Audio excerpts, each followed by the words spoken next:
नमस्कार, मी Kritika RRC news मध्ये आपले हार्दिक स्वागत करते आणि आता पाहूया महत्त्वाच्या व ठराविक घडामोडी। सायन्स एक्सप्रेसला दुसऱ्या दिवशीही उत्स्फूर्त प्रतिसाद, विद्यार्थ्यांनी घेतली माहिती।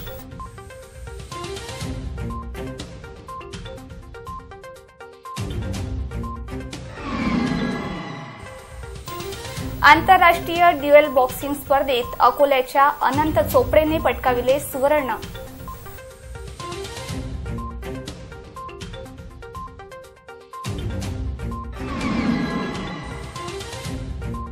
कावड पालखी महोत्सव पाहता पोलीस प्रशासनाद्वारे कावड पालखी मंडळांना मार्गदर्शन।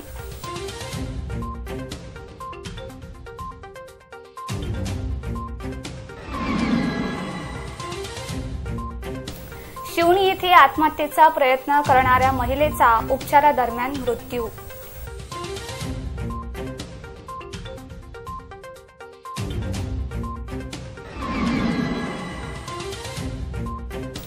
धारगड यात्रेकरिता वन विभागाद्वारे नियोजन, तिसऱ्या सोमवारी भरणार यात्रा।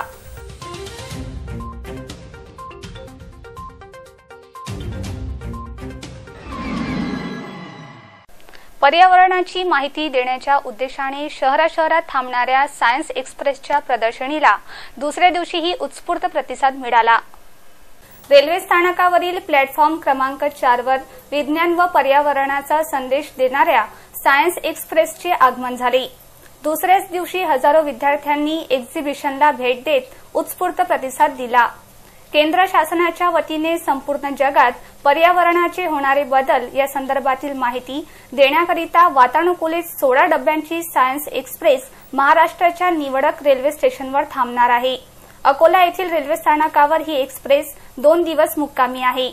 सायन्स एक्सप्रेसच्या पहिल्या कोचमध्ये वातावरणातील बदलासंदर्भात माहिती, कोच 3 व 4 मध्ये पर्यावरणाचा बदलातून दिनचर्येवर होणारा परिणाम, कोच 5 व 6 मध्ये अर्थ आणि उदाहरण, कोच 7 मध्ये वातावरण व परिवर्तन, कोच 8 मध्ये आवश्यक माहिती, 9 आणि 10 मध्ये बायोटेक्नॉलॉजीची माहिती, कोच 11 मध्ये इनोव्हेशन फाउंडेशनची माहिती, 12 व 13 मध्येही पर्यावरणाची आवश्यक माहिती देण्यात येत आहे। या सायन्स एक्सप्रेसला पाहण्यासाठी पहिल्या व दुसऱ्याही दिवशी हजारो विद्यार्थ्यांनी गर्दी केली।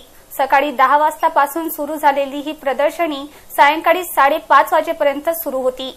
सायन्स एक्सप्रेसच्या माध्यमातून विज्ञान व पर्यावरणाची सांगड कशा पद्धतीने घालण्यात यावी, यासोबतच जगात पर्यावरणाचे बिघडलेले संतुलन कायम ठेवण्यासाठी काय प्रयत्न करता येईल याची इत्थंभूत माहिती मिळाल्याच्या प्रतिक्रिया अनेक शाळांच्या विद्यार्थ्यांनी व्यक्त केल्या। सायन्स एक्सप्रेसला आज आपल्या अकोला जिल्ह्यातील सर्व शाळांचे विद्यार्थी भेट देत आहेत। या सायन्स एक्सप्रेसमध्ये जी काही पर्यावरणासंदर्भातील माहिती आहे ती जाणून घेण्याचा हे विद्यार्थी प्रयत्न करत आहेत। आपण ऐकूया त्यांच्याच भावना, त्यांच्याच बोलक्यापुरती त्यांनी आज या सायन्स एक्सप्रेसमध्ये काय बोललं। शाळा, तुझं नाव काय? माझं नाव दिया गजानन होले। आम्ही या सायन्स एक्सप्रेसमध्ये खूप बघितलं, जसं काही biodiversity in our living surrounding, biotechnology and the numbers of biotics, antibiotics which are useful for preventing the disease, the disease against the antibiotic is produce against the disease AIDS also now. Abdul Kalam with the MPT exam which gives us a lot of information about us, and really Science Express gives us a lot of information about environment and climatic factors, corals, beaches, number of the varieties in the crocodiles, the polar bears which are science express मध्ये आपण काय काय बघितलं आहे? Science basis actually हा golden chance आहे आमच्यासाठी की सायन्सबद्दल जास्ती इन्फॉर्मेशन आमच्यापर्यंत पोचायला। तर बायोटेक्नॉलॉजीचा जो कोच होता तो खूप छान होता। त्यामध्ये खूप वेगळ्या गोष्टी आम्हाला पाहायला भेटल्या, जसं की आम्हाला कळलं की कोणते आणि कोणते डिसीजेस होतात, कसे ते प्रिव्हेंट केले जातात। आणि आजकाल टिश्यूजसाठी पण एक वेगळी नवीन मशीन आली, इलेक्ट्रिकल मशीन, की ज्याने आपण आपले वेरियस डिसीजेस कव्हर करू शकतो। About various type of biodiversity, about oceans life and about various things we had learned about in this science express. यासोबतच अनेक कोर्समध्ये मला वाटतं आपलं कल्चर, जुनं कल्चर सुद्धा दाखवलं आहे। तर त्याबद्दल तुला काय वाटतं? ते खूप जरुरी आहे, कारण की आपल्या पुढच्या जनरेशनला की आम्हाला हे माहीत असल्यासाठी ते एक प्रिझर्व केलेलं आहे आणि ते खूप चांगलं आहे की जेणेकरून आम्हाला सगळ्या याच्याबद्दल इन्फॉर्मेशन मिळते. त्यावेळेसचं पर्यावरण आणि यावेळेसचं पर्यावरण याच्या संदर्भात सुद्धा काही कोर्समध्ये माहिती आहे, याबद्दल तुला काय वाटतं? हो, आणि मागच्या म्हणजे तिथे खूप सारे चार्ट्स लावलेले आहे आणि डेमोज पण दिलेले आहे की आधी एन्व्हायरमेंटल टेम्परेचर किती होते आणि आता किती वाढते आहे, ग्लोबल वॉर्मिंग किती वाढते आहे आणि खूप सारे जे ॲनिमल्स आहेत ते डिक्रीजेस होते, त्यांचे स्पेसिस खूप कमी होत आहेत. तर याच्याबद्दल पोल्युशन हां, आणि तिथे पोल्युशन पण खूप पोल्युशन वाढल्यामुळे खूप आपल्या जीवसृष्टीला खूप त्रास आहे की सायन्स एक्सप्रेस ही आमच्यासाठी गोल्डन चान्सेस आहे. या सायन्स एक्सप्रेसमध्ये आम्ही खूप वेगवेगळ्या प्रकारचे चार्ट्स वगैरे पाहिले, वेरियस डिसीजला ट्रीट करायसाठी नवे अँटीबायोटिक्स निघाले ते पाहिले, जे व्यंग माणसं ज्यांना चालता येत नाही त्यांच्यासाठी पण वेगवेगळे हे निघालेले आहे, मीन्स डिव्हायसेस निघालेले आहेत ज्यांना ते चालू शकतात. आणि आम्ही हे खूप सारे वेगवेगळ्या प्रकारच्या प्राण्यांच्या स्पीशीज पाहिले, त्यांच्या बाबतीत शिकलो, त्यांचे आम्ही बॉडी स्ट्रक्चर जाणलं. नंतर जिरासिक पिरियड, टेरासिक पिरियड यांचं आम्ही डायनोसॉर बाबतीत पण खूप काही शिकलो. आणि त्याच्यानंतर मॉडर्न टेक्नॉलॉजीने आपली ह्युमन बॉडीला आपण कसं डेव्हलप करू शकतो, नॅनोचिप्सला आपण आपल्या बॉडीमध्ये कसं इम्प्लांट करून आपल्याला सायबॉगिक बॉडी बनवू शकतो, ते पण आम्ही शिकलो. व हे सायन्स एक्सप्रेस आज इथे आली, हे एक प्रकारचा गोल्डन चान्सेस आहे आमच्यासाठी. या सायन्स एक्सप्रेसच्या माध्यमातून क्लायमेट संदर्भात माहिती देण्यात आली आहे. पर्यावरणात होणारे बदल, आपले जुनं पर्यावरण कसं होतं, त्यावेळेसची कार्यपद्धती काय होती आणि आत्ताचं काय आहे, या संदर्भात प्रत्येक कोर्समध्ये वेगवेगळी माहिती होती. आपणही पाहिलं असेल, या संदर्भात तुम्ही काय सांगाल? Now, I, the teacher Sarika Chauhan of Khandelwal Jnanmandir Convent, I would like to thank this Science Express for showing us this opportunity. Because of this, we are able to aware what actually the science is. Our students are very happy to see each and every aspect which this train is enclosing in front of the students. This Science Express is a train which provides information regarding biotechnology, regarding the diversity which is seen in animals, plants, even in the side of crops. And because of this, the students are getting the new inventions, or they are getting the ideas about the different structures which are, or the compartment which the science and technology is providing day by day. This Science Express proves to be very helpful and a very needful train for all the children. They can observe, they can take a audio visual section of this train, and they can provide a good chance for developing their basic ideas, their concept which are just read in the book, but now they are getting the visual benefit which actually the students of our convent need. And because of this, I would like to thank all the Science Express team for providing this opportunity to our students and to all the schools which are here present in Akola. ज्या विद्यार्थ्यांना science express पाहता आली नाही त्यांच्याकरिता RRC digital नेटवर्कद्वारे एक संधी उपलब्ध करून देण्यात येत आहे. या एक्सप्रेसची इत्थंभूत माहिती असलेला एक प्रोग्राम लवकरच RRC वरून सादर होणार आहे. यामध्ये संतुलित विकास हेतू कार्यवाही कशा पद्धतीने केली जाते या संदर्भातील माहिती सुरुवातीपासून देण्याचा प्रयत्न करतो. आपल्यासोबत इस कोच में क्या जानकारी है? ये कोच हैंडपन का कोच है, जहाँ पे बताया जा रहा है कि उन पॉजिटिव एक्शंस के बारे में जिसको एक इंडिविजुअल अपना के अर्थ को जो फीवर है उसे सेव करने में हेल्प कर सकता है. ये सब वही चीज़ें हैं जो हम बचपन से सुनते आ रहे हैं, लेकिन हम हैबिट में नहीं है. जैसे कि we should not waste the electricity, we should not waste the energy, because the maximum amount of energy is being made from coal only. So if you are wasting the energy, you are wasting the coal. Then we have we should not waste the water, and we should use water from a bucket to clean a car. Like these are the small things. While brushing, what we do is we open the tap and it keeps on, the water keep on wasting. So we have to avoid such kinds of things.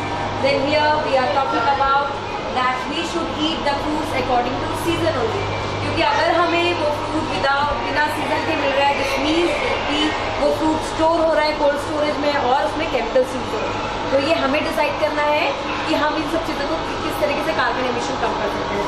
फिर यहाँ पे हमने waste को segregate करने की बात की है कि जो हमें ड्राई और वेट वेस्ट को अलग करना चाहिए, और ख़ासतौर से इस तरीके की प्लास्टिक की बॉटल्स जो कि सिर्फ वन यूज़ के लिए बनी है, उसको वन टाइम यूज़ करने के बाद हमें प्रॉपरली क्रश करके हमें इसे डिस्कार्ड कर देना चाहिए. इस कोच पे बताया गया है कि नेचर में जितनी भी स्पीशीज़ हैं हमारी जी, तो वो उनको हम कैसे बचा सकते हैं बायोटेक्नोलॉजी के थ्रू. ये स्टैचू जो है टर्टल का है और उसमें बताया गया है कि ये मेनली जो टर्टल्स हैं ये पानी के अंदर की जो गंदगी होती है उनको साफ रखते हैं और पानी का जो बैलेंस है, संतुलन है, उसको बनाए रखते हैं। जी, क्योंकि ग्रीन हाउस गैस कॉन्ट्रीब्यूशन में 35% का हिस्सा रहता है एनर्जी सेक्टर, तो उसको शिफ्ट करने के लिए हम लोग नॉन रिन्यूएबल से रिन्यूएबल की तरफ ध्यान दे रहे हैं। तो इसके तहत 2022 तक भारत सरकार ने डिसाइड किया है कि 175 गीगावाट का जो बिजली बनेगा वो रिन्यूएबल से बनेगा, जैसे सोलर से उसमें से 100 होगा और 60 गीगावाट बनेगा विंड से। तो उसका एक ब्रेकअप हुआ है, मतलब डिस्ट्रीब्यूशन किया गया है हमारे जीएचजी स्टेबलाइज को, जीएचजी कॉन्सेंट्रेशन को सब स्टेबलाइज करना और जो टेम्परेचर राइज है उसको लिमिट करना मैक्सिमम 2 डिग्री सेल्सियस तक, पब्लिक 1.5 डिग्री सेल्सियस। तो इस चीज़ को करना है तो उसके लिए सारे कंट्रीज ने आपस में आके अपने INDCs दी है, एक समझौता नेशनली, हाँ समझौता, Indian and nationally determined contribution. क्या जानकारी एडाप्टेशन के बारे में बताइए कि किस तरीके से हम लोग एडाप्टेशन कर सकते हैं और डिफरेंट टाइप्स की जो टेक्निक्स हैं वो बताई गई है, जैसे कि अगर वाटर स्केर्सिटी होती है, वाटर की प्रॉब्लम्स होती है तो हम लोग किस तरीके से डील कर सकते हैं। जैसे कि हम लोग बारिश का मौसम है तो हम बारिश का पानी बचा सकते हैं, स्टोर करके रख सकते हैं और जो आगे वाले कोच में आप देखेंगे कि कैसे हम उसको फिल्टरेशन कर सकते हैं ताकि हम लोग डेली यूज में उसको यूज कर सकें। पंजाब येथे सुरू असलेल्या आंतरराष्ट्रीय ड्युएल बॉक्सिंग स्पर्धेत सिंगापूरच्या बॉक्सरवर मात करीत अकोल्याच्या अनंता चोपडेने सुवर्ण पदक पटकावले, त्याचे सर्व स्तरातून अभिनंदन होत आहे। पटियाला पंजाबमध्ये आयोजित आंतरराष्ट्रीय ड्युएल बॉक्सिंग चॅम्पियनशिपमध्ये भारतीय टीमचे प्रतिनिधित्व करीत असलेले अकोल्यातील अनंता चोपडे यांनी 52 किलो वजन गटामध्ये सिंगापूरचे हामिद MD विन याला हरवून स्वर्ण पदक पटकविले। अनंता चोपडे यांनी वरिष्ठ राष्ट्रीय स्पर्धांमध्ये अनेक पदक व मेट्रो कप तसेच सब ज्युनियर राष्ट्रीय व शालेय राष्ट्रीय स्पर्धांमध्ये स्वर्ण पदक जिंकले आहे। अनंता चोपडेचे यश पाहून सहसंचालक नरेंद्र सोपल, उपसंचालक व्यंकटेश, अमरावती विभागाचे उपसंचालक श्रीमती देशमुख, महाराष्ट्र बॉक्सिंग असोसिएशनचे जय कोहली, सचिव भरत कुमार भाऊल, राज्य क्रीडा मार्गदर्शक सतीशचंद्र भट आदींनी कौतुक केले आहे। शहरातील शेवटच्या श्रावण सोमवारी संपन्न होणारा कावड पालखी महोत्सव पाहता पोलीस प्रशासनाच्या वतीने कावड व पालखी मंडळाच्या बैठकीचे आयोजन करण्यात आले। यावेळी आवश्यक ते निर्देश देण्यात आले। कावड व पालखी अध्यक्ष सदस्य, वाद्यवादक, डीजे वादक यांची बैठकीचे आयोजन पोलीस मुख्यालय येथे माननीय पोलीस अधीक्षक M Rakesh Kalasagar, upper police अधीक्षक विजयकांत सागर, उपविपो उमेश माने पाटील यांच्या मार्गदर्शनात करण्यात आले होते। यामध्ये कावड समितीचे अध्यक्ष चंद्रकांत मारुती सावजी, रमेश मेहरे, संतोष पांडे, सागर भारुका, अश्विन पांडे आदी सदस्य व वाद्यवादक उपस्थित होते। तसेच महानगरपालिकाचे उपायुक्त राजेंद्र घनबहादूर यांची उपस्थिती होती। सदर बैठकीमध्ये कावड पालखी सण उत्सव साजरा करताना शहरातील कावड मार्गावर दुरुस्ती करण्यात यावी, खड्डे दुरुस्त करावेत, साफसफाई करण्यात यावी, कावड मार्गावरील कचरा, शेणाचे डिगर उचलण्यात यावे, गांधीग्राम येथे विद्युत व्यवस्था करण्यात यावी अशा विविध सूचना यावेळी केल्यात।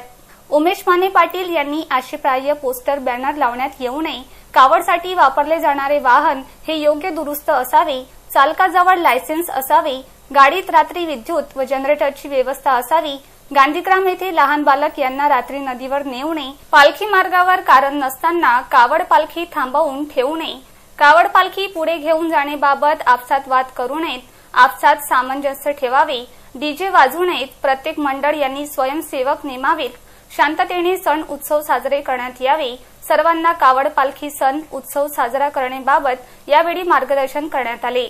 सदर कार्यक्रमाचे संचालन शहर वाहतूक नियंत्रण शाखेचे पोलीस नियंत्रक विलास पाटील यांनी केले। MIDC पोलीस स्टेशन हद्दीतील शिवणी येथे एका महिलेने गळफास घेत आत्महत्येचा प्रयत्न केला। या महिलेचा उपचारादरम्यान मृत्यू झाला। MIDC पोलीस स्टेशन अंतर्गत येणाऱ्या शिवणी रहिवाशी एका विवाहित महिलेने फाशी घेऊन आत्महत्या करण्याचा प्रयत्न केल्याची बाब समोर आली। शेजारी राहणारे व नातेवाईकांच्या लक्षात ही बाब आल्याने त्यांनी महिलेला खाली उतरवून तिला उपचाराकरिता सर्वोपचार रुग्णालयात भरती केले। सध्या या महिलेची प्रकृती गंभीर असल्याची माहिती प्राप्त झाली आहे। या महिलेचे नाव दीक्षा खंडे सांगण्यात येत असून घरगुती वादावरून महिलेने आत्महत्येचा प्रयत्न केल्याची चर्चा परिसरात सुरू आहे।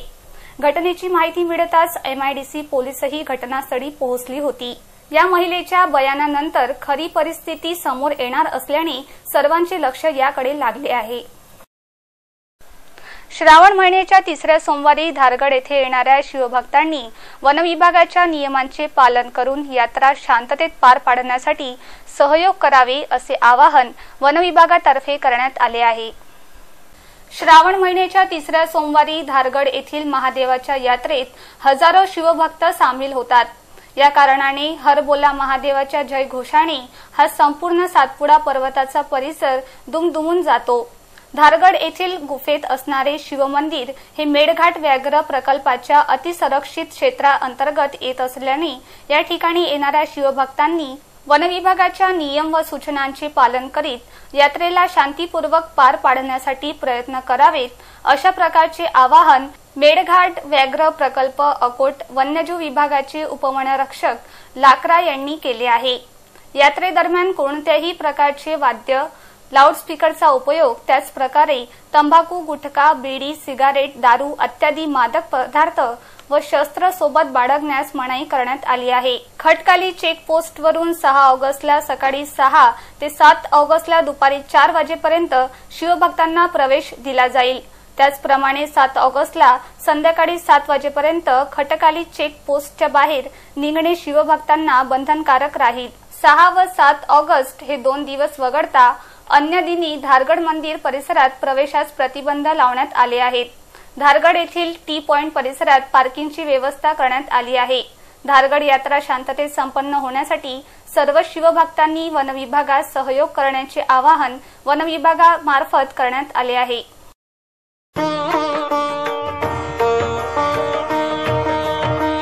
जय गिरिजापति दीनदयाला सदा करत संतन प्रतिपाला भाल चंद्रमा सोहत नीके कानन कुंडल नाग फनीके अंग गौर शिर गंग बहाए मुंडमाल तन चार लगाए वस्त्र खाल बागंबर सोहे छवि को देख नाग मुनि मोहे मैना मातु की हवे दुलारी बाम अंग सोहत छवि न्यारी।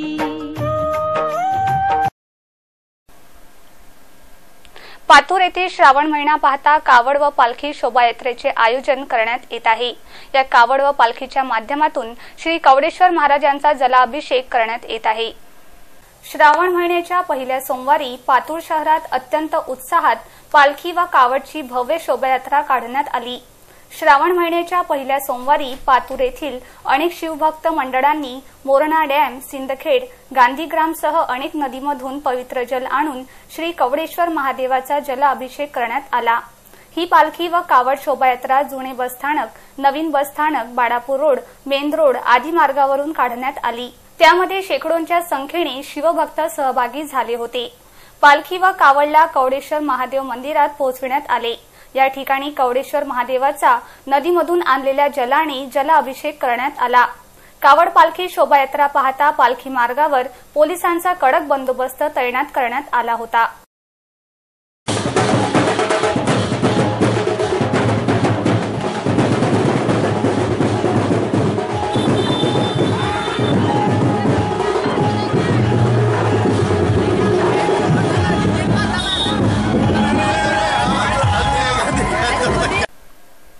जिल्हा क्रीडा अधिकारी कार्यालय व जिल्हा फुटबॉल असोसिएशनच्या वतीने सुब्रत मुखर्जी फुटबॉल स्पर्धेचे आयोजन करण्यात आले।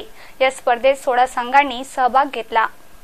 जिल्हा व क्रीडा युवक सेवा संचालनालय पुणे अंतर्गत जिल्हा क्रीडा अधिकारी अकोला व जिल्हा क्रीडा परिषद अकोला यांच्या संयुक्त विद्यमाने जिल्हास्तरीय सुब्रतो मुखर्जी फुटबॉल स्पर्धेचे उद्घाटन थ्रोबॉल संघटना अध्यक्ष विजय जयपिल्ले यांच्या हस्ते करण्यात आले। यावेळी ज्येष्ठ फुटबॉल खेळाडू दिलीप बिसेन उपस्थित होते। प्रमुख अतिथी म्हणून फुटबॉल संघटनेचे सदस्य तथा इतर पदाधिकारी उपस्थित होते। या स्पर्धेत एकूण 16 फुटबॉल संघांनी सहभाग घेतला। जिल्हा क्रीडा अधिकारी गणेश कुलकर्णी यांनी स्पर्धेत सहभागी खेळाडूंचे पुष्पगुच्छ देऊन स्वागत केले। या स्पर्धेचा लाभ घेण्याचे आवाहन आयोजकांच्या वतीने करण्यात येत आहे।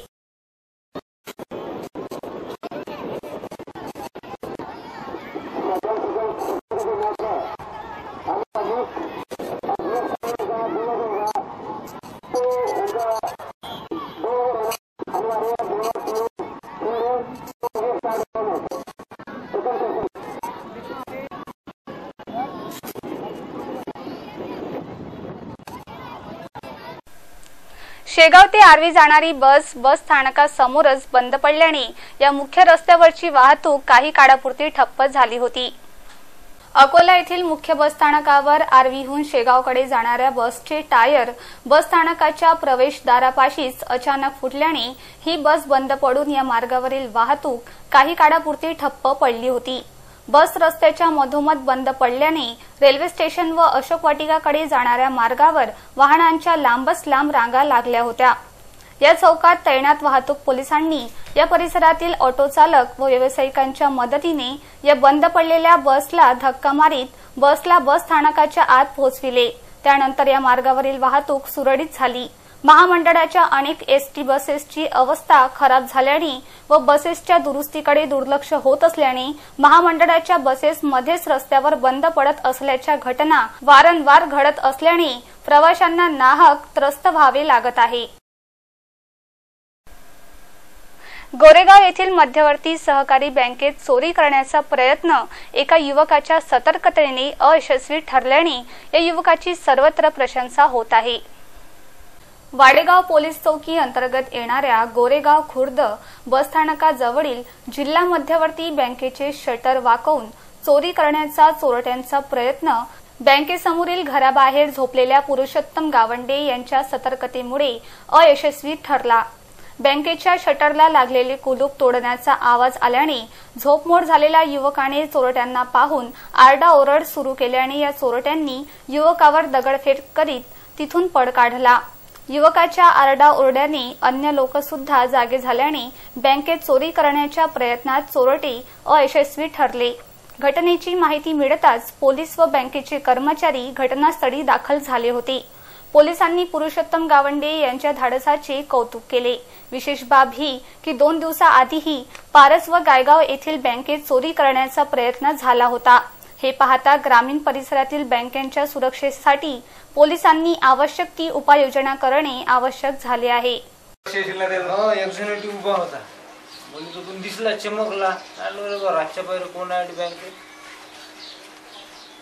मग मी आवाज दिला कोण आहे रे तू कोण आहे म्हटल्याबरोबर त्याने भीतून कुदी टाकली त्याच्या मागे दोघेही कुद्या टाकल्या मग मी आडलं चोर चोर आता काय आपल्या कोणीच नाही आपलंच घर आहे। हातरुण परिसरातील शेतकरी वन्य प्राण्यांच्या धुमाकुडाने व पिकाच्या नुकसानीमुळे त्रस्त झाले आहेत। याकडे वन्यजीव विभागाचे दुर्लक्ष होत आहे।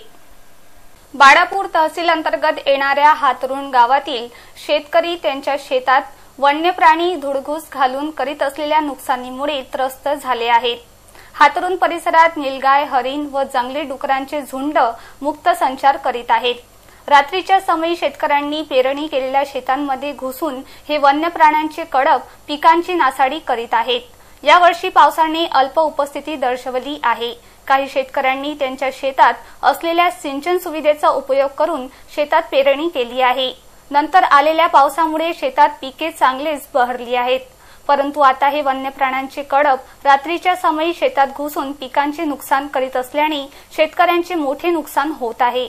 शेतात रात्रीच्या समयी घुसून धुडघूस घालून शेतकऱ्यांचे नुकसान करणाऱ्या वन्य प्राण्यांचा बंदोबस्त वन्यजीव विभागाने करावा अशी मागणी हातरुण परिसरातील शेतकरी करीत आहेत। उधर 34, 31, 23 अपने और 32 ये सब गट नंबर उन्होंने खा गए और ये जो है 227 गट नंबर, ये गट नंबर में 3 बार पेरनी हो गई। तो इसमें जो है तो सुअरों ने और हरनियों ने अपने पूरा सोयाबीन खाए और सुअरों ने ये तुअर की जो पेरनी है ये तीबार पेरनी कर दी, फिर भी तीबार में भी रखे नहीं उसको, अभी भी खाए हुए है।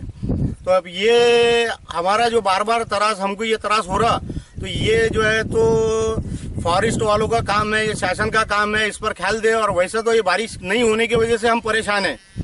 शेवटी पुन्हा एक नजर प्रमुख घडामोडींवर। सायन्स एक्सप्रेसला दुसऱ्या दिवशीही उत्स्फूर्त प्रतिसाद, विद्यार्थ्यांनी घेतली माहिती।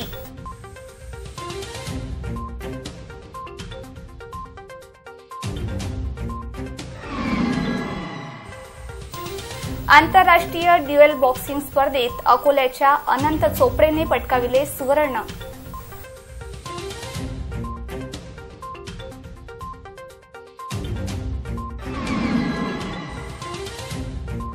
कावड पालखी महोत्सव पाहता पोलीस प्रशासनाद्वारे कावड पालखी मंडळांना मार्गदर्शन।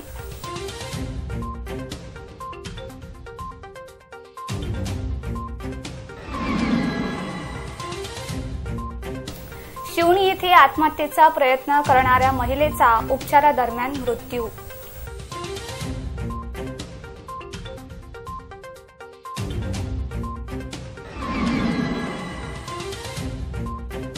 धारगड यात्रेकरिता वन विभागाद्वारे नियोजन, तिसऱ्या सोमवारी भरणार यात्रा।